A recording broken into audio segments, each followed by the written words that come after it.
Hey you, do you have a brand new product that you're looking to successfully market to a brand new audience that you didn't think you can reach? Have you heard or consumed any content regarding Bud Light in the past 3.5 months? You too can find a way to harness the power of that success when it comes to marketing if you want to hire Dylan Mulvaney, who is trying to parlay all of the success of getting that name out there with dubious levels of talent by booking a public speaking gig. Dylan Mulvaney is looking for work in colleges and university as a public speaker. The trans influencer posted an advertisement for his speaking gigs on an Instagram story. I'm booking speaking opportunities for the upcoming 2023-2024 school year and would love to come visit for university and college friends. Okay, so just trying to go to different higher learning institutions in order to teach about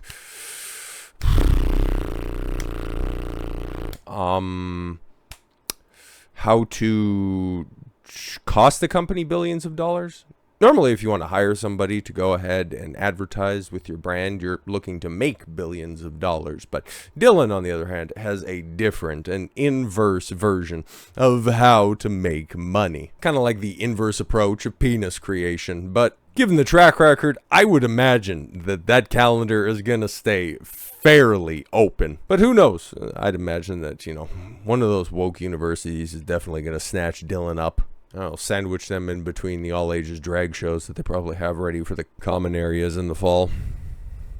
But we have new sales data, and it's really not good, man. It's kind of telling what's going on, and perhaps where the bottom is when it comes to the new consumer base for Bud Light. Bud Light is not on their mind. Troubled beer market share in North and South Carolina have fallen from 20 to 12.5% since Dylan Mulvaney controversy, but remain steady at 12% in California. So is that where we're at? Is that the bottom? Maybe that's what you could book Dylan for a speaking engagement for, and then he can go ahead and illustrate to you what the bottom is. Well, I guess probably depending on how much the fee is. $25,000, can you imagine? Bud Light sales continue to plummet in regions across the United States nearly 3 months after the brand's polarizing partnership with Dylan Mulvaney. Book your spots now. Bud Light sales in North and South Carolina suffered the greatest clip, falling from 20% in 2022 to 12.5% in the same period of 2023, drop of nearly 7% according to the hospitality consumption data platform Union. New York and Jersey stumbled 5.1 percentage points combined, followed by Texas with 2.4 points dip. Oregon and Washington falling 1.8 points, and California with a 0.85 point drop. So everywhere dropped. Just California, it was not all that popular to begin with, and they all just kind of ideologically align. It's just basically an entire state of NPCs anyways. What did you expect? The embattled beer brand had better luck in Texas, but still saw declining sales across the state. Oh, okay. Bud Light sales dropped 2.4 points from 8% sales in 2022 to 5.6% in 2023. Yo, so the brand was just never popular in Texas, huh? America's flagship beer brand has sent into a steep decline after it used the controversial trans influencer to promote the beverage back in April. And there you go. Yeah, in all of the major population hubs, down across the board. 1 to 8% really doesn't much matter, man. It's down. It is down. But don't worry, Dylan can explain. Don't worry, guys. It's totally fine. While Bud Light see sales fall in nearly every region of the country, Miller Lite has seen success in recent weeks. Yeah, Miller, we just hate men, but that's totally fine because the trad cucks just, didn't quite rally behind that because just hating men's fine. If you just pray harder to God, you'll just be a better man. In Oregon and Washington, Miller Lite sales have increased while Bud Light sales dropped. While Bud Light sales have stayed relatively steady in Mulvaney's home state of California. Surprise! Some customers seem to be turning to Miller Lite as sales have increased by 1.7%. Texas, Miller Lite's shares are now more than double Bud Light's. Bar owner in Charleston, South Carolina, told Union that prior to Mulvaney controversy, he used to sell at least 10 cases of Bud Light each week. Now, Chris Diamata, owner of the Recovery Room Tavern, now sells about 1 to 3 cases in some weeks, marking a 90% decrease. Well, that's just anecdotal. That's just one instance right there. And of course, with all of the good marketing that they're doing right now, just showing women as being super empowered, because yeah, when I think of somebody carrying a 24, 30 pack, or even just a dozen bottles of beer around, oh yeah, no, definitely some 105-pound woman lugging that stuff around. That's definitely what I think of. Unbelievable. You guys just don't get it.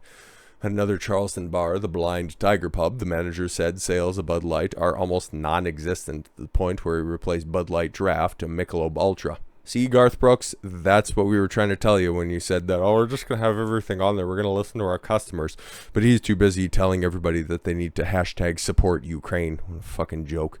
At first, I thought this might blow over pretty quickly, but I think it's pretty apparent that this isn't going anywhere for a long time. General Manager Clayton Dukes told the Union. Miller Lite now ranks first, followed by Michelob Ultra and Coors Lights, brands that almost seem to be benefiting from the boycott. Yeah, because, hey, people are still going to drink. As much as I detest it, but people are still going to drink. They're just go ahead and shifting their choices at a similar price point. And surprise, there's a lot of brewers. There's a lot of choices that you can support, with the obvious exception of Michelob Ultra, and for me, Miller Lite. That's slot right into that category. The report by Union compiled data from 1,100 bars across 36 states. Bud Light's April partnership with transgender influencer cost the company, Anheuser-Busch, $27 billion in market value.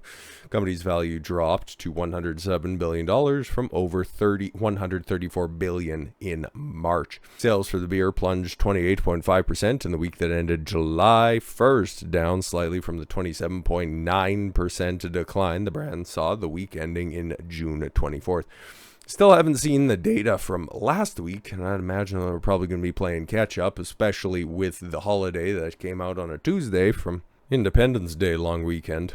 But even still, those numbers were, 21%? It's not great. It's really not great. It's a consistent decline all across the board, and you can see it from toes to titties. Ain't nobody buying that stuff. Even when you decide to peruse Bud Light's social media pages, they are still, day after day, week after week, getting absolutely fucking rolled.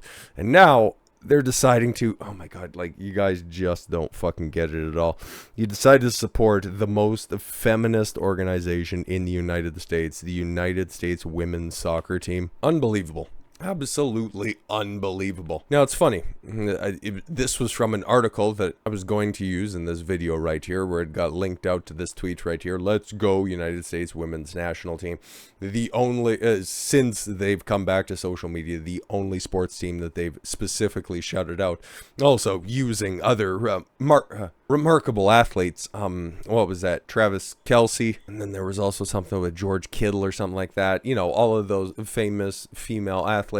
But the first team you want to throw your support behind, well, see, it's patriotic, but it's a team that inherently hates the United States. I seem to remember there was one team that took a knee when the national anthem was playing back in 2020, who fought valiantly to get overpaid for their underperforming attendance figures. But yeah, you get a link out to this tweet right here, and here are the tweets that they decided to show. It's very interesting. The only beer I drink, okay, and that person's getting ratioed, probably because it's a bot. You can definitely tell, thanks to the numbers at the end of the name. Oh, and then another, Tricks 4000.